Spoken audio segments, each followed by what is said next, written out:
Good morning. আজকে সকালবেলা উঠে চুলে শ্যাম্পু করে এই যে ঠাকুর দিলাম, দিয়ে তারপরে এই যে খেতে বসে গেছি। আজকে ছিল আবার পটল আলু দিয়ে মাছের ঝোল আর পালং শাক। এবার স্কুলে টোটো এসে গেছে আর সামনে ধান ঝরাচ্ছে, এটা একটু দেখলাম। আর এই যে টোটোতে চলে এসছে, টোটোয় উঠে পড়লাম। তারপরে ওই দেখো মোষের গাড়ি করে এখনও কিন্তু ধান আসছে। এখন এই সিজনটা এরকমই চলে। আর এই যে লগ্নজিতা চলে আসলো আর এখন চলে যাচ্ছি স্কুলের পথে। তো স্কুল হয়ে গেল। তারপরে এখন আমি বিকাল 3টের সময় এই যে এদের সঙ্গে এখন বাড়ি ফিরছি।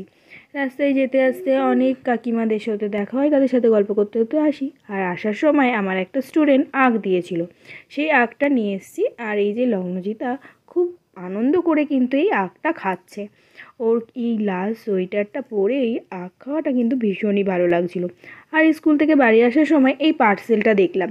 পার্সেলটা কি আছে চলো দেখি। তার আগে একটু কফি আর একটু পাউরুটি খেয়ে নিই, আমার খুব খিদে লেগেছে তাই জন্য।